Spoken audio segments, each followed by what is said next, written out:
नमस्कार मित्रों, और कैसे हैं आप सब लोग। आशा करता हूँ बहुत ही खुश, प्रसन्न और आनंदित होंगे, साथ ही अपनी मस्ती में होंगे। जी हाँ, जिसकी मस्ती जिंदा है उसकी हस्ती जिंदा है, नहीं तो आदमी जबरदस्ती जिंदा है। और इस वक्त हुआ है 10:12:42 और मैं आप लोगों के समक्ष प्रस्तुत हूँ अगेन एक नई छोटी सी जानकारी लेकर। मित्रों, बात करने जा रहा हूँ मैं इस वक्त मोटिवेशनल स्पीकर और वेनिस कोच विवेक बिंद्रा जी के बारे में। जी हाँ, जो कि सोशल मीडिया पर काफ़ी प्रचलित हैं।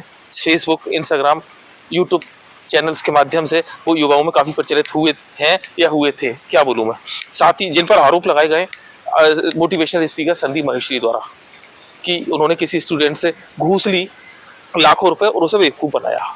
प्लस एक और जानकारी, एक वीडियो निकल कर आया है, एक नई जानकारी, बड़ी खबर निकल कर आई है सोशल मीडिया के माध्यम से कि उन्होंने अपनी पत्नी का भी उत्पीड़न किया है। पहली पत्नी का उत्पीड़न किया, दूसरी पत्नी का उत्पीड़न किया। ये नारी का सम्मान है उनकी निगाह में, जो वो मोटिवेट करते हैं लाखों करोड़ों युवाओं को, प्लस पैसा भी कमाते हैं, लाखों करोड़ों रुपया कमाया है। अब ये कर क्या रहा है, मैं आपको बता देता हूँ। जो मुझे लगता है मित्रों, ये सपने बेच रहा है। जो कोर्स दिया जाता है ना युवाओं को इन विवेक बिंद्रा जी के माध्यम से, वो कोर्स नहीं है।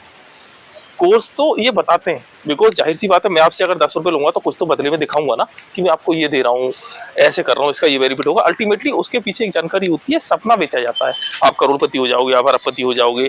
एक सेल्फी लेने के लिए, विवेक बिंद्रा की एक सेल्फी लेने के लिए भी लाखों रुपए का चार्ज है। कैन यू इमेजिन, कल्पना कर सकते हैं आप। और बेवकूफ़ी भरी बात हमारे देश के युवा की कि वो सेल्फी लेने के लिए हजारों लाखों रुपए दे भी देता है। जिस विवेक बिंद्रा जी नहीं होगा, भगवान हो गए वो। कम से कम देखिए, यहाँ जो जानकारी आपको बताना चाहता हूँ मित्रों में, वो ये है कि सम्मिलित और समर्पित में फर्क होता है। आप कोई कार्य करने जा रहे हैं, या तो आप सम्मिलित होंगे या फिर समर्पित होंगे। आप समर्पित होकर प्रसन्नता पूर्वक कोई भी कार्य करेंगे तो आसानी से उस कार्य की कठिनाई को आप पार करके कामयाबी की ऊंचाइयों को पार कर सकते हैं मित्रों, सफलता की ऊंचाइयों को छू सकते हैं। परंतु वो चीजें आप अपने ऊपर इंप्लीमेंट नहीं करते, जो दूसरा बताता है उसके ऊपर इंप्लीमेंट करते हैं पैसा देने के बाद। पैसा किसी को देने की आवश्यकता नहीं है, लेने का काम करना मित्रों, देने के काम नहीं करना।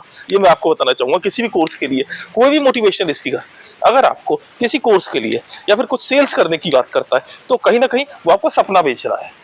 जो बातें वो बोल रहा है आपको, सपोजिट उसने 10 बातें आपको बोली, 10 बात में से ठीक है वो अच्छी बातें बोलते हैं, किताबों के माध्यम से बोलते हैं। चाहे उन्होंने स्वामी विवेकानंद की किताबें पढ़ी है, गीता पढ़ी है, गीता के माध्यम से भी काफी मैंने शॉर्ट्स देखे हैं विवेक बिंद्रा जी के। ठीक है, वो कम से कम आप तो इंप्लीमेंट करो ना।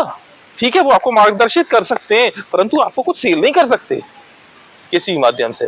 अगर आप कुछ करना चाहते हैं, अपने जीवन में आगे बढ़ना चाहते हैं, तो गीता की बातों को या एपीजे अब्दुल कलाम जी की बातों को या स्वामी विवेकानंद जी ने जो भी मार्गदर्शित किया है भारत के युवाओं को, उन्हें इम्प्लीमेंट तो करिए। एक बार अपने ऊपर समर्पित तो होइए किसी एक लक्ष्य पर।